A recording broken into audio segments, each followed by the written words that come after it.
Assalamualaikum warahmatullahi wabarakatuh. Salam sejahtera untuk kita semua. Apa kabar rekan-rekan mahasiswa? Saya doakan semuanya selalu dalam keadaan sehat dalam lindungan Tuhan Allah Subhanahu wa taala. Rekan-rekan semuanya, alhamdulillah kita berjumpa kembali di mata kuliah simulasi bisnis di pertemuan ketiga ini. Tidak terasa sudah pertemuan ketiga ya.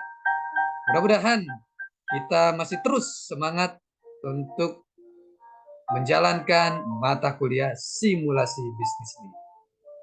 Rekan-rekan semuanya, sebelum kita melakukan proses belajar mengajar, alangkah baiknya sama-sama kita berdoa supaya proses belajar mengajar kita berjalan dengan sukses dan lancar. Berdoa menurut keyakinan dan kepercayaan masing-masing. Berdoa dimulai.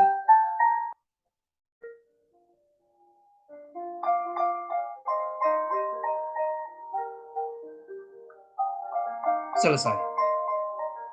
Baik rekan-rekan semuanya, di pertemuan ketiga ini kita akan membahas mengenai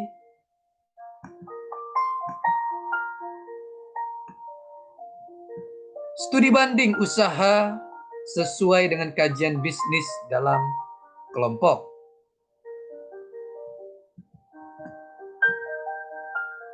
Oke.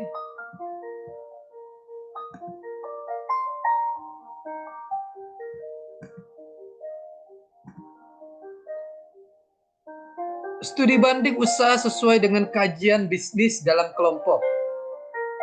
Ya, kita lihat di sini. Gagasan usaha tidak selalu berhasil ketika akan dilaksanakan. Faktor penyebab kegagalan usaha baru yang dilakukan oleh wirausahawan atau entrepreneur antara lain adalah: yang pertama, tidak memiliki pengetahuan yang komprehensif tentang pasar atau market. Yang kedua, tidak memiliki pengetahuan yang komprehensif tentang persyaratan teknis dari usaha. Yang ketiga, tidak memiliki pengetahuan yang komprehensif tentang aspek finansial. Yang keempat, tidak adanya keunikan dari produk yang ditawarkan. Dan yang kelima, kurangnya pemahaman tentang aspek-aspek hukum yang terkait dengan usaha. Studi banding usaha sesuai dengan kajian bisnis dalam kelompok. Suatu kegiatan yang mempelajari secara mendalam tentang suatu usaha atau bisnis yang dijalankan dalam rangka layak atau tidaknya usaha tersebut. Mempelajari secara mendalam, meneliti secara sungguh-sungguh data dan informasi. Selanjutnya diukur, dihitung, dan dianalisis dengan menggunakan metode tertentu. Kelayakan.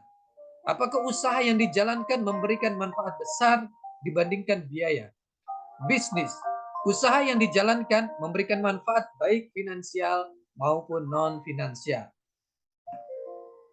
Di dalam studi banding usaha dalam kajian bisnis harus memiliki tujuan atau studi kelayakan bisnis yang bermanfaat untuk: yang pertama, menghindari risiko kerugian. Yang kedua, memudahkan perencanaan atau planning. Yang ketiga, memudahkan pelaksanaan pekerjaan. Yang keempat, memudahkan pengawasan, controlling. Dan yang kelima, memudahkan pengendalian. Manfaat studi kelayakan bisnis: investasi atau capital expenditure memiliki arti penting mengingat mempunyai konsekuensi jangka panjang. Umumnya menyangkut jumlah yang besar, komitmen tidak mudah diubah. Sedangkan manfaat-manfaatnya, manfaat finansial, manfaat ekonomi nasional, manfaat sosial. SKB, studi kelayakan bisnis, dilakukan tergantung dari faktor berikut. Yang pertama, besar kecilnya dana investasi. Yang kedua, business uncertainty. Yang ketiga, kompleksitas variabel yang berpengaruh. Kita lihat di sini pihak yang berkepentingan dan langkah studi kelayakan. Pihak yang berkepentingan dengan SKB, studi kelayakan bisnis, yang pertama adalah pelaku bisnis dan investor, berorientasi profit dan menambah kekayaan. pemilik modal.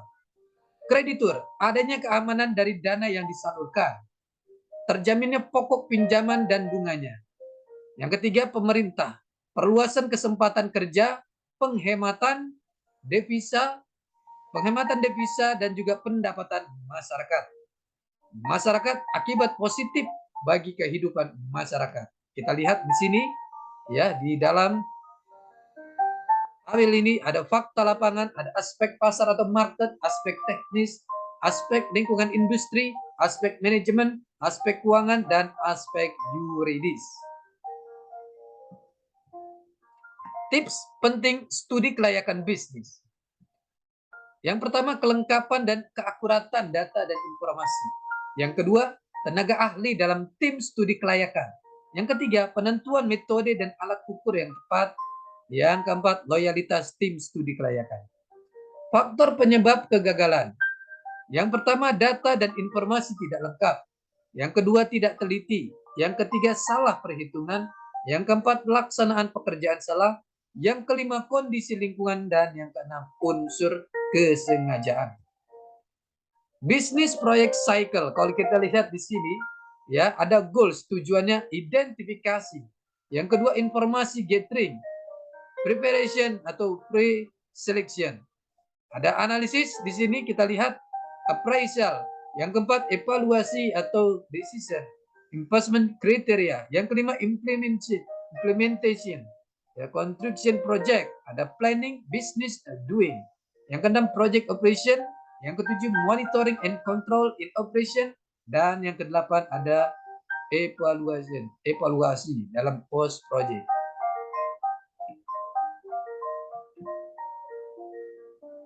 Business project cycle. Lahirnya ide proyek. Yang pertama, market based business project. Yang kedua, resource based business project. Yang ketiga, policy business project. Orientasinya regional, nasional, dan global. Tahap persiapan dan analisis. Yang pertama, pengumpulan data pasar. Dan kita lihat identifikasi proyek bisnis, pemasaran, lingkungan industri, teknis dan teknologis, manajemen dan organisasi, hukum dan keuangan. Tahap penilaian appraisal, perizinan pendirian, sumber pembiayaan, pengelola. Tahap implementasi, pra-konstruksi, masa konstruksi, pra-operasi, masa operasi. Tahap evaluasi, monitoring, ongoing project, evaluasi. Evaluasi kinerja, evaluation post project. Tahapan dalam studi kelayakan bisnis. Yang pertama adalah pengumpulan data. Ini penting sekali, pengumpulan data. Yang kedua, pengolahan data. Yang ketiga, analisis data. Yang keempat, pengambilan keputusan. Tidak layak, maka dibatalkan. Yang kelima, rekomendasi. Dan yang keenam, pelaksanaan usaha. Itulah tahapan dalam studi kelayakan bisnis. Aspek kajian dalam evaluasi peluang usaha, kalau kita lihat, ada aspek yuridis. Yang kedua, aspek teknis dan teknologis. Yang ketiga, aspek pasar dan pemasaran. Yang keempat, aspek finansial. Yang kelima, aspek organisasional. Yang keenam, aspek persaingan atau sosial ekonomi. Dan yang ketujuh, aspek kajian SKB atau AMDAL.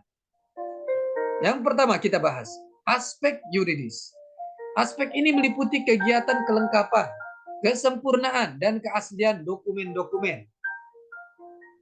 Penilaian ini meliputi badan hukum perusahaan, perseorangan, perusahaan negara atau daerah, PT, firma, CV, koperasi, yayasan, izin-izin yang dimiliki, sertifikat tanah, dan dokumen pendukung lain.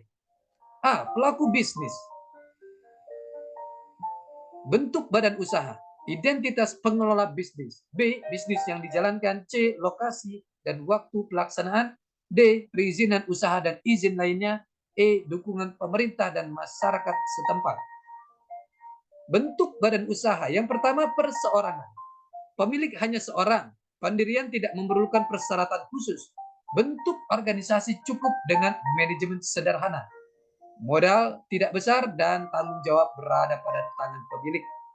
Yang kedua, firma atau FA. Pemilik 2 orang atau lebih. Menjalankan perusahaan atas nama perusahaan.